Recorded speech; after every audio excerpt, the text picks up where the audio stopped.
আসসালামু আলাইকুম গাইজ, আপনারা সবাই কেমন আছেন? আই হোপ আপনারা সবাই ভালো আছেন। আমার নতুন একটা ব্লগে আপনাদের সবাইকে স্বাগতম। আর আজকে আমি কোথায় আসছি এটা তো আপনারা ভিডিও টাইটেল এবং থাম্বনেল দেখে বুঝতেই পারছেন। আজকে আমি চলে আসছি ঝিনাইদহ ঐতিহ্যবাহী জোহান ড্রিম ভ্যালি পার্কে। আর আজকে এই ব্লগে আমি আপনাদের পুরো জোহান ভ্যালি পার্কটা ঘুরাই দেখাবো। আমার সাথে আপনারা পুরো ব্লগটা এনজয় করবেন, আমার সাথে থাকবেন। চলেন ব্লগটা শুরু করে, আমি বেশি কথা না বলে। গাইজ, আপনারা পার্কের সামনে নামার সাথে সাথে এত সুন্দর একটা গেটের সম্মুখীন হবেন। আর হ্যাঁ, এটাই হচ্ছে জোহান ড্রিম ভ্যালি পার্কের মেইন গেট। আর এই মেইন গেটটা এত সুন্দরভাবে ডিজাইন করা হয়েছে যে কেউ এই মেইন গেটটা দেখে ভেতরে ঢোকার জন্য পাগল হয়ে যাবে। আমরা গেছিলাম হচ্ছে 4 জন, আর বাইরের ওই গেটটা দেখার পরে আমরা অনেক এক্সাইটেড ছিলাম যে কখন ভিতরে ঢুকবো। ভিতরে ঢোকার জন্য আমরা টিকিট কেটে ফেললাম, আর প্রতিটা টিকিটের মূল্য ছিল হচ্ছে 60 টাকা করে। টিকিট কাটার পরে আমরা আর 1 সেকেন্ডও বাইরে লেট করিনি, আমরা সাথে সাথেই টিকিটগুলো জমা দিয়ে ভিতরে ঢুকে পড়ি। আর হ্যাঁ গাইজ, আমি আপনাদের একটা কথা বলে দিই, এই টিকিটগুলা কিন্তু শুধুমাত্র পার্কের ভেতরে ঢোকার জন্য। আর পার্কের ভেতর যে রাইডগুলো আর অন্যান্য যে ফ্যাসিলিটিগুলো আছে ওইগুলো আপনারা পেতে গেলে কিন্তু আপনাদের আলাদাভাবে টাকা খরচ করতে হবে। আর আপনি যদি চান শুধুমাত্র 60 টাকা দিয়ে আপনি পার্কের ভেতরে ঢুকবেন, ঢুকে পার্কের কোনো রাইডও নিবেন না আর অন্যান্য কোনো জায়গায় টাকা খরচও করবেন না, তাহলেও কোনো সমস্যা নেই। এই পার্কের ভিতরে এত সুন্দর সুন্দর স্পট আছে, স্পটগুলো দেখার পরে আপনার মনে একটা কথাই বারবার ভেসে উঠবে যে এখানে আমার একটা ফটো তুলতেই হবে। আসলে ফটো তুলেই 60 টাকা উসুল করে নিবেন।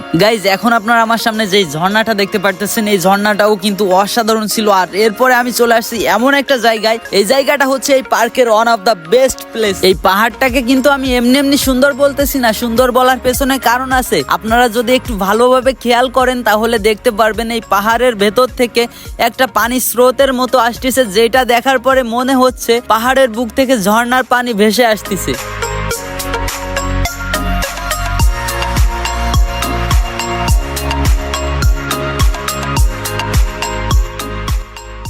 এখন একটা রাইড আপনারা দেখতে পারতেছেন, এরকম অসংখ্য রাইড এই পার্কের ভেতর আছে। আপনারা যারা প্যারেন্টস আছেন আপনাদের বাচ্চাদের নিয়ে আসবেন, আপনাদের বাচ্চারা অনেক বেশি খুশি হবে। আর আমার ফ্রেন্ড ফটো তুলতে তুলতে এমন একটা অবস্থা, সে তার যে ড্রেসটা পরা ছিল ওই ড্রেসটা খুলে নতুন একটা ড্রেস পরতেছে নতুন করে আবার ফটো তোলার জন্য। আর এই পার্কের ভেতর একটা সুবিধা আছে, সেটা হচ্ছে আপনারা যদি কেউ পার্কের ভেতর ঢুকে কোনো প্রবলেমে পড়েন তাহলে এই নাম্বারে আপনারা ফোন দিবেন, তারা আপনাকে যে কোনো টাইপের একটা সলিউশন দিবে, আপনার সমস্যাটা সমাধান করবে ইনশাল্লাহ। আর এই পার্কের ভেতরের আরো একটা সুন্দর প্লেস হচ্ছে আমি এখন যেই প্লেসটা দিয়ে হাঁটতেছি, আর এই প্লেসটার বর্ণনা আমি আপনাদের একটু দিই। মনে করেন অনেক বড় একটা ফুটবল মাঠ, আর ফুটবল মাঠে তো অনেক বেশি ঘাস থাকে, আর ওই ফুটবল মাঠের একেবারে মাঝখানে একটা দ্বীপ রয়েছে, আর ওই দ্বীপের উপরে রয়েছে বসে আলাদ্দিন তো আপনারা সবাই মোবাইলে দেখছেন, অনেক ভিডিওতে দেখছেন, বাট আপনারা কখনো রিয়েল লাইফে এইভাবে হয়তো বা এরকম ভাবে কখনো দেখেননি। এই মূর্তি ভাবে আপনারা যদি দেখতে চান তাহলে আপনাদের জোহান ভ্যালি পার্কে আসাই লাগবে। এখানে আপনারা অনেক সুন্দরভাবে এটা দেখতেও পারবেন, উপভোগও করতে পারবেন। তারপরে আবার আলাদ্দিনের ওই মাঠটার সাইডে রয়েছে সুন্দর আর একটা প্লেসটা তো আপনারা দেখতে পারতেছেন, একটা সুন্দর আর্টিফিশিয়াল খেজুর গাছ, আর খেজুর গাছটার নিচে রয়েছে 2টা আর্টিফিশিয়াল উট 2টা। আর খেজুর গাছটা দেখার পরে আপনাদের মনে হতে পারে যে আপনারা দুবাই চলে গেছেন, কিন্তু আসলে না, আপনারা বাংলাদেশের জোহান ভ্যালি পার্কে থেকে দুবাইয়ের একটা ফিল নিতে পারবেন।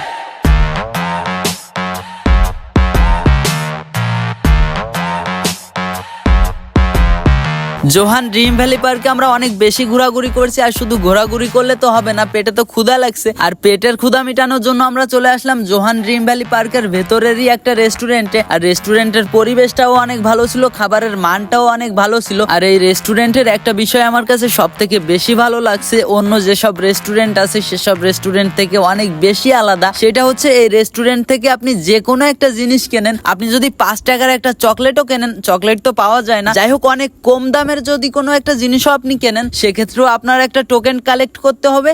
ওই টোকেনটা নিয়ে তারপরে আপনার যাইতে হবে, যাওয়ার পরে আপনাকে খাবার সার্ভ করবে। আর এই টোকেন কালেক্ট করার বিষয়টা কিন্তু অনেক বেশি ডিফারেন্ট লাগছে, আর ডিফারেন্ট লাগলেও রেস্টুরেন্ট কর্তৃপক্ষর কিন্তু অনেক সুবিধা হচ্ছে তাদের হিসাব রাখতে। এরপরে আমরা এই জোহান ভ্যালি পার্কের সব থেকে সুন্দর এবং পপুলার জায়গায় ঢোকার জন্য টিকিট নিতেছিলাম, যে টিকিটের মূল্য ছিল 200 টাকা করে, ডিসকাউন্ট দিছে। আর এই জোহান ভ্যালি পার্কে এসে আপনারা যদি এই জায়গাটাই না ঢোকেন তাহলে আপনাদের এই পার্কে আসার যে টাকাটা খরচ হয়েছে পুরা টাকাটাই বৃথা যাবে। আপনারা হয়তো বা বুঝতে পারছেন আমি কোথায় ঢোকার কথা বলতেছি, আমি আপনাদের ওয়াটার কিংডম বা ওয়াটার জোনে ঢোকার কথা বলতেছি। এই ওয়াটার কিংডমের ভেতর আপনারা তো গোসল করতেই পারবেন, প্লাস আপনারা ভরপুর বিনোদন পাবেন।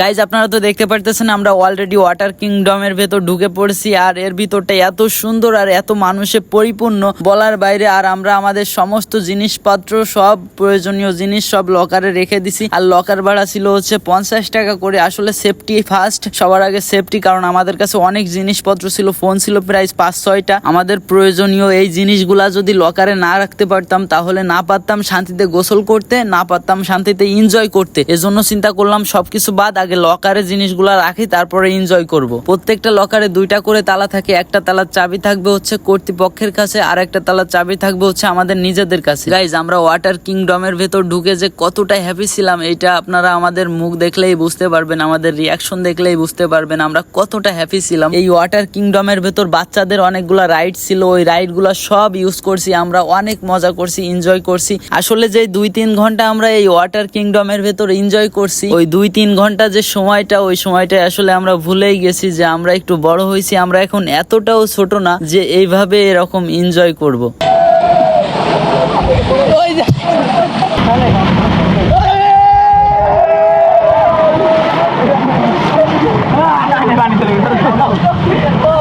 তো গাইজ আপনারা অনেকক্ষণ ধরে ব্লগটা দেখতেছেন, আপনাদের সবাইকে অসংখ্য ধন্যবাদ। ব্লগটা আর কিন্তু বেশি দূর নাই, আমরা প্রায় শেষের দিকে চলে আসছি। আমরা সবাই আবার ড্রেস চেঞ্জ করে নিলাম, আর এখন মোটামুটি সবাই উঠে গেছে সুইমিং থেকে। আসলে গাইজ একটা জিনিস কি জানেন, জীবনে টাকা পয়সার প্রয়োজন আছে, বাট টাকা পয়সাই সবকিছু না, জীবনে টাকা পয়সারও প্রয়োজন আছে এবং একটা সুন্দর মন মানসিকতার প্রয়োজন আছে, যেটা থাকলে আপনি এনজয় করতে পারবেন, জীবনে লাইফটা এনজয় করতে পারবেন। যাই হোক গাইজ, আমার এই ছোট্ট ব্লগের ভিতর আমি অনেক কথা বলছি, আমার যদি কোনো কথা ভুল হয়ে থাকে তাহলে আপনারা ছোট ভাই হিসেবে ক্ষমা করে দিবেন, এবং নেক্সটে এরকম ব্লগ আপনাদের মাঝে আমি ইনশাআল্লাহ নিয়ে আসবো। এরকম ব্লগ আপনাদের কেমন লাগে এটা অবশ্যই কমেন্টে জানাবেন।